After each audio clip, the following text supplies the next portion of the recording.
প্রকৃতিং পরমাং স্বামী অব্জজানন্দ। শৃঙ্গেরি মঠের অধিষ্ঠাত্রী দেবী শারদার উদ্দেশ্যে ভগবান শঙ্করাচার্যের স্তবে মাতৃরূপের দোতনা শ্রী শ্রী সারদা দেবীকেই স্মরণ করায়।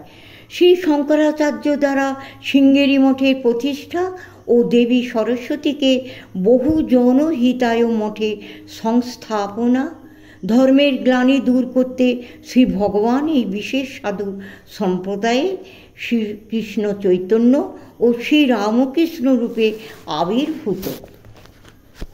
আচার্য শঙ্কর শৃঙ্গেরি মঠে বিদ্যাধিষ্ঠাত্রী সারদা দেবীর প্রতিষ্ঠা করে নিত্য অর্চনার ব্যবস্থা করেন এবং স্বয়ং এক সুমধুর স্তব রচনা করেন দেবীর উদ্দেশ্যে।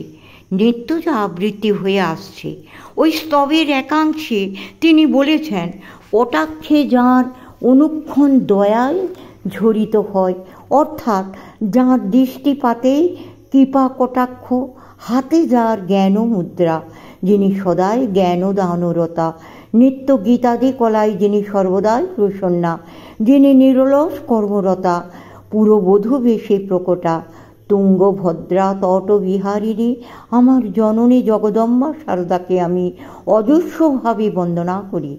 একদা তুঙ্গভদ্রা তীরে শঙ্করাচার্য যাকে সাক্ষাৎকার করে সেখানেই স্থাপনা করেছিলেন বহুজন হিতায় ইদানিং সর্বকল্যাণ সাধন, এর জন্য তাঁকেই পুনঃপ্রতিষ্ঠা করেছেন জাহ্নবী তটে মহাচার্য শ্রী রামকৃষ্ণ। পুরবোধিরূপিণী অম্বা শারদায় শুভ্যবস্তা বগুণ্ঠিতা মা শারদা, তুঙ্গভদ্রা তটবিহারিণী এখন জাহ্নবী তটচারিণী।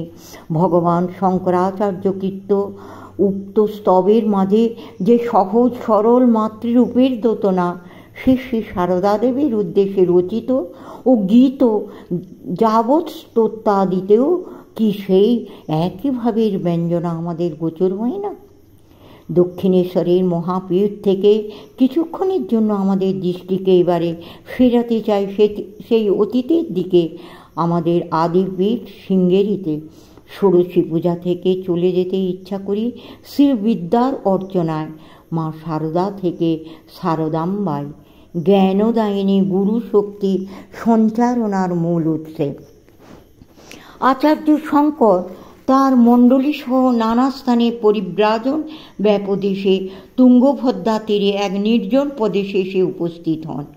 শ্রীবেলি থেকে অদূরে ঘন বনাকীর্ণ এই অঞ্চলটির লোকপ্রচলিত নাম শৃঙ্গেরি, ঐতিহাসিক নাম সিংহগিরি। রামেশ্বর তীর্থ পরিমণ্ডলের সন্নিহিত বিভাগক ঋষির আশ্রম ছিল। ঋষিপুত্র ঋষ্যশৃঙ্গের নাম অনুসারে ওই স্থানের পরিচিত সিংহগিরি। এই একান্ত বিজন বনাঞ্চলে বিবিক্ত সেবী তপস্বীগণের তপস্যার বিরাম ঘটেনি কোনো কালে। বালক শঙ্কর গৃহত্যাগ করে গুরুলাভের জন্য দুর্গম ব্যাকুলতা নিয়ে নর্মদার তীরে ওঙ্কারনাথ অভিমুখে যখন যাত্রা করেছিলেন, তখন পথে তুঙ্গভদ্রা তীরে শান্ত রসাম্পদ এই স্থানে এসে কিছুকাল বিশ্রাম নিয়েছিলেন। এক বৃক্ষমূলে বসে থাকতে থাকতে এক অভূতপূর্ব দৃশ্য থেকে তিনি বিস্ময়াবিষ্ট হয়েছিলেন। দেখেছিলেন এক বিশাল শিলাখণ্ডের ওপরে একটি সর্প ফোনা বিস্তার করে পরম যত্নে কয়েকটি ভেক শাবককে আশ্রয় দিচ্ছে। অরণ্য সংকুল ওই স্থানে খাদ্যের সহজ প্রকৃতিজাত হিংসার অভাব দেখে তার মন অত্যন্ত আকৃষ্ট হয়েছিল। বুঝেছিলেন স্থান মাহাত্ম্য কি প্রবল। সিংহগিরি যথার্থই ঋষিমুনির তপস্যার পূত ও তীর্থীকৃত। এখন প্রায় 12 বর্ষ বাদে ঠিক সেই স্থানে উপনীত হয়ে সেদিনের সেই বৃক্ষতলে আসীন হয়ে শঙ্করাচার্য পুরানো সেই স্মৃতিতেই যেন আত্মস্থ হয়ে যান। সমীপে যারা ছিলেন পদ্মপাদ প্রমুখ শিষ্যদের কাছে আবেগ ভরে তিনি স্মৃতিচারণ করতে থাকেন। সঙ্গীরা সকলেই বিমোহিত হয়েছিলেন আচার্যের বর্ণনা। ওই তো সেই গাছটি আজও সাক্ষ্যদানের জন্য দণ্ডায়মান।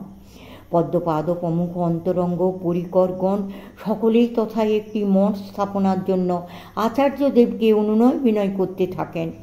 এমন চিত্তানন্দকর ভজনাকুল স্থানে সবারই আসন পাতবার ইচ্ছা প্রবল হয়ে দেখা দিল। বারে বারেই তাঁরা আচার্যকে প্রার্থনা জানাতে লাগলেন। প্রথমে শঙ্করাচার্য শিষ্যদের অনুরোধ উপরোধকে ততটা গ্রাহ্য করেননি। পরে কিন্তু তিনি অনুমতি না দিয়ে পারেননি। তিনি সাগ্রহে অনুমতি দিয়েছিলেন, কিন্তু এক বিশেষ তাৎপর্যপূর্ণ উদ্দেশ্যে। বিদ্যার অধিষ্ঠাত্রী শারদাত্রী ভগবতী শারদা দেবীর যন্ত্র প্রতিষ্ঠাত্ম একটি মঠ নির্মাণের জন্য সম্মতি প্রদান করেন। শিষ্যদের সকলকে কাছে ডেকে তিনি উদাত্ত কণ্ঠে জানিয়ে দেন, এই কার্যে বিষয়াসক্তি যেন তোমাদের মনকে কদাপি না মলিন করে। সন্ন্যাসীর নিজস্ব কোনো সম্পত্তি বা বাসস্থান বাঞ্ছনীয় নয়। একমাত্র ভগবানকে আশ্রয় করে তরুমূল, গিরিগুহা বা দেবায়তনে সন্ন্যাসীর বাসস্থান হওয়া বিধেয়।